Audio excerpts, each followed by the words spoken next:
মানুষ মানবতার কাজ করবে, মানবিক কাজ করবে, এটাই আমাদের প্রথম কাজ। এবং আমরা মুসলিম হিসাবে ধর্মীয় কাজ করব, এটা আমাদের দায়িত্ব। সেই হিসাবে অত্যন্ত আনন্দের বিষয় যে মোল্লাকান্দির প্রবাসী ভাইয়েরা মোল্লাকান্দি প্রবাসী কল্যাণ সংস্থা নামে যে কল্যাণ সংস্থা করেছে, এখান থেকে আলহামদুলিল্লাহ 17টি মানবিক এবং ধর্মীয় কাজ ইতিমধ্যে শেষ করেছে এবং সুসম্পন্ন করেছেন। এবং 18 নম্বর কাজে আমরা পদার্পণ করেছি। তো 18 নম্বরের যে কাজটি খুবই গুরুত্বপূর্ণ। আমাদের পাশে দেখছেন শাহিন ভাই, আমাদের মোল্লাকান্দি নিবাসী। এই ভাইয়ের একটি হঠাৎ দুর্ঘটনা হয় গত 3-4 মাস আগে, নসিমন অ্যাক্সিডেন্ট করেছেন। তো এই জন্য তার চিকিৎসার জন্য অনেক টাকার প্রয়োজন। আমরা হয়তো সব টাকা দিতে পারবো না, কিন্তু আমরা আংশিক কিছু টাকা দিয়ে আমরা সহযোগিতা করলাম।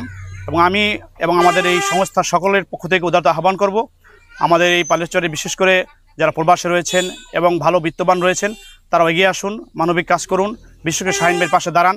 আমরা হয়তো আজকে কিছু টাকা নিয়ে দাঁড়িয়েছি, কিন্তু এতে এই টাকা পর্যাপ্ত না, এই জন্য আর অনেক টাকার প্রয়োজন। আপনার যেখানে যেভাবে আছেন, যারা আমাদেরকে এই ভিডিওটা যাদেরকে পৌঁছবে, সকলে ইনশাল্লাহ এই মানবিক কাজে ইনশাল্লাহ অংশগ্রহণ করবেন ইনশাল্লাহ। জুয়েল ভাই একটা কথা বলেন। মানবতার ফেরিওয়ালা হিসাবে মোল্লাকান্দির লোক কাজ করতেছে, আর আল্লাহ যেন এই মানবতা ফেরিওয়ালা হিসাবে তাদের কবুল করে নেয়, সেবক হিসাবে যদি কবুল করে নেয়, গোলাম হিসাবে আল্লাহ কবুল করে নেয়। কিন্তু অনেক কষ্টের পরিশ্রমের টাকা, ঘাম ঝরায় এই টাকাগুলোই তারা সংগ্রহ করে দেয়।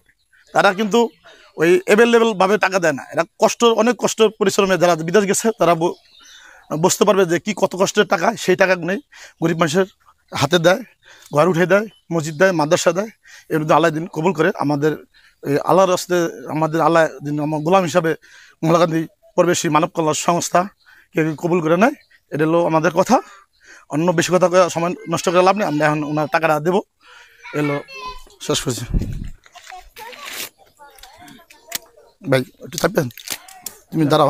হ্যাঁ আমি তুমি বসো, আপনার হাত দেন, এই টাকা কিছু টাকা ধরেন।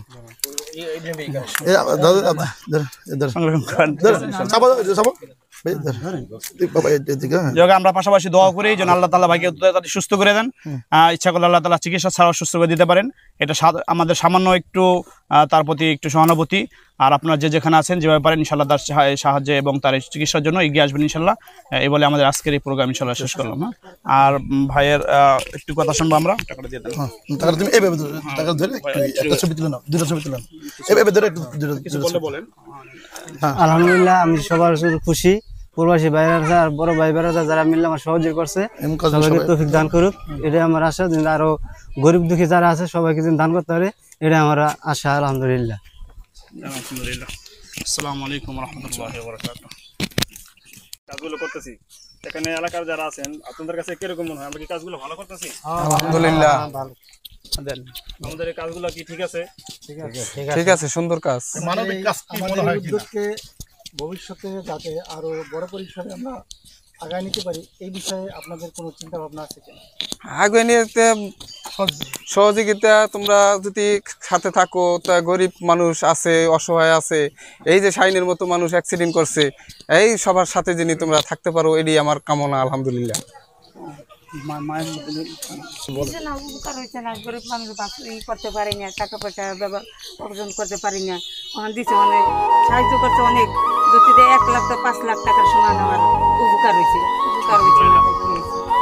দোয়া করবেন মানব সংস্থা, প্রবাসী মানব সংস্থাকে সবাই দোয়া করবেন। সবার নিজের দোয়া করেন, সবাই যেন ভালো থাকে, আল্লাহ যেন ওরা মানুষের সহযোগিতা করতে পারে, দিতে পারে।